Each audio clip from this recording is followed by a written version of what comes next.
Carbon, I don't know. There's questions. There's questions about Carbon's consistency. It was a completely different team. Now they're revolutionized. They didn't play that well at the LAN. There's questions to see whether they could fall into the top 3. I don't know. They got Naded, they have Defy, they have Shockwave, they got Walshy. I'm not too worried about them, and I'm not really worried about this next team. It's Instinct. Although they finished pretty poorly in Anaheim, they're looking pretty strong in that LAN as well, and Neighbor seems to be at the top of his game right now. Well, people are saying that Neighbor is playing at a level that nobody has ever seen him play at, and that's a pretty big deal because we've seen Neighbor dominate this game. But when you look at Instinct, here's another team who has questions coming into tournament time. Psychologically, are they completely there? Yes, they dominated Triggers Down at the LAN, they beat Carbon at the LAN, and they swept Status Quo. But it's all at the LAN. Here at the championships, this is when the pressure is on. Let's see if all the teams could get focused. Let's see if Instinct could really get together and put a top 2 finish.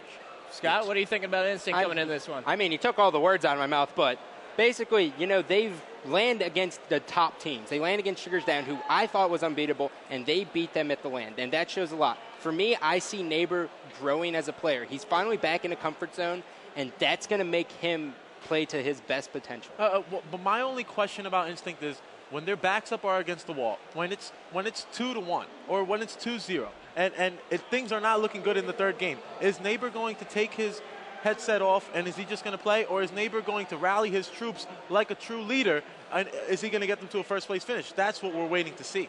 You know, I don't know if Neighbor is a leader, but as long as he is their main slayer, I think that team has a chance. Scott, you want to say something? Go for it. But the thing is, about their preparation for this event, they had Triple X go to the event and go to the LAN, and because of that, now he knows how to get them fired up. So Neighbor can step down and just be the player he wants to be, and Triple X can get into their heads. As soon as you trust your coach, he can fire you up. No one has to step up. And that's going to be huge coming into this event. The fifth man going to be a key player for them this week. And guys, let's talk about Straight Rippin now, our number 2 team, the only team other than Triggers Down to win an event this year, and are reigning 2008 national champions. They're looking to repeat here in 2010, 9, whatever. And they've looked very impressive.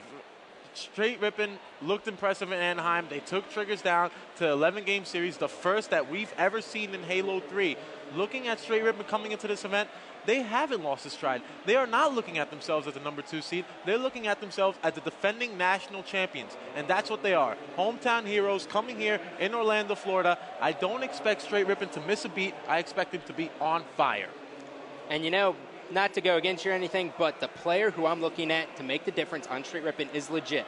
Legit, when you see Legit be angry, you look back and you see Columbus 2009, where they beat Triggers Down 6-1. And that's the Legit who's double LPRing people, throwing the flag, capping it, doing it all. That's what they need for this team. And it's interesting that you brought that up. They beat Triggers Down 6-1. Triggers Down beat them 6-5. Granted, there was a 4-month difference between those tournaments, but when Straight Rippin is on fire, they can be completely dominant and shut everything down. Now, that's a problem. Guys, they took Triggers Down to 11 games at our last event, one of the most exciting championship matches we've ever seen. But guys, I want to know, we're probably going to see these big two butt up against each other again. Was Straight Rippin at their best in Anaheim, or will we see an even better Straight Rippin here in Orlando? I don't think Straight Rippin was at their best. Watching their game, I don't think that you do either. I went back just because I loved that broadcast right there. It was probably the most entertaining 11-game series I've ever seen. So I went back and I watched it, and I noticed 2 things that really stuck out to me. One, Snipedown was extremely quiet. He just sat there. He was focusing on his game, which was odd to me. The Snipedown I know talks trash just a little bit. You know, he kind of rides off of Elamite. And then I saw a Legit who was calm, and he didn't say much. Legit gets pumped. When you see Legit get pumped, you're like, oh, no, I'm getting out of his way because he's going to destroy me. Yeah, and things that are changing here, national championship, hometown. That's a big difference, you know, and they don't have to travel across the country to play. They're driving 20 minutes from the Straight Mansion. It's different. Sanctuary. Yeah. And we saw how, you know, the fans really do play a huge role. Final Boss, they finished top 3 when it was Ogre 2's hometown. Yeah. So, you know, we'll see if that hometown crowd is going to help out Straight Rippin. But they're going to be going up against our number 1 team, the team that has won 3 out of our 4 events so far, Triggers Down. These guys on top of the Halo 3 world right now. What can we expect to see from them this weekend? Triggers Down has been absolutely dominant this season, and we expect to see the same thing. This team has not lost since June 6th. That's 6 months. That's ridiculous. When you look at Triggers Down, they do everything right. They cause frustration on their opponents. Arguably, 3 of the top 4 players in Pistola, Hysteria, and Heinz. Heinz, the best support player in this game.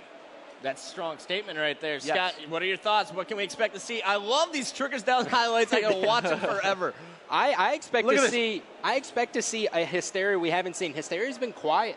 And, you know, talking to the guys about the LAN, they said Hysteria literally played out of his mind. He made Pistola look like he wasn't even on the team. And to silence a player like Pistola, that says a lot. I mean, he's the 3-time MVP. Yeah, and we've seen all of them able to turn it on at any single time. That's the beauty of Triggers Down. If one person is off, the other person picks up the slack. SK keeps the whole team together. It's just perfect harmony. It is what it is. All right, guys. Well, those are your top 8 teams. You now know who's competing in the winners bracket. But, guys, let's give a little season overview. Let's talk about what we saw from our very first event back in the Meadowlands, our second season of Halo 3, to now. We've seen a ton of team changes, lots of drama, and some new teams rising to the top. When we look at the new teams, obviously, you like to point out, Classic wasn't in the top 8 in Meadowlands. They've placed in the top 6 consistently since. We talk about UTI getting their first top 8 finish, Dynasty pulling into the top 4. You know, the level of competition has definitely grown smaller. That's what happens as the game goes on. But then different things. Triggers Down. They placed 5th at last year's championship. They've dominated this season with a couple of changes. And then straight Rippin. Not nearly as dominant as last season. Carbon. Totally revolutionized. Placed 8th in the beginning of the season. Now they're placing 2nd and 3rd. You know, the season has gone on. A lot of different changes. This season, especially, has been a very good one for me. Hey, Scott? I mean, he pretty much said everything, but I'm surprised it took you so long. But Carbon made the best moves this season. I mean, when you take 2 players like Shockwave and Walshy and put them on a team, you could give them any 2 players, and they're going to teach them how to play, and they're going to place in the top 8. That's my personal statement. You can trademark it or whatever, but I'm telling you, Walshy and Shockwave hold that team together. Yes, Naded is an incredible player, probably one of the best we have on the circuit. But without strategy and without unison, he wouldn't do anything. We saw him not get out of amateur bracket. And then we see a couple different things. You see the fall off of Final Boss. Final Boss is nearly as dominant as they were at the end of the last season. It's crazy, man.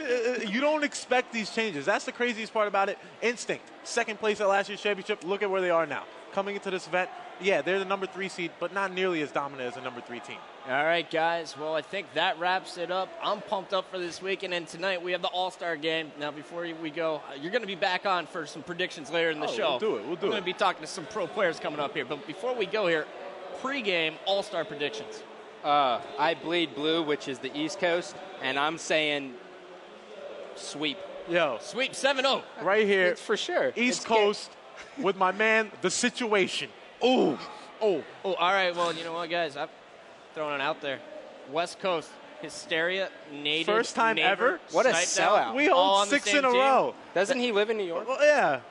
Whatever. All right, guys. I love the East Coast, but West is going to be better tonight. I'll prove it to you. All right, guys. That's going to do it. You guys are going to be back on the show later for your winners bracket predictions. But coming up next, I'm going to be sitting down with a member of each of our top 4 teams. Stay tuned.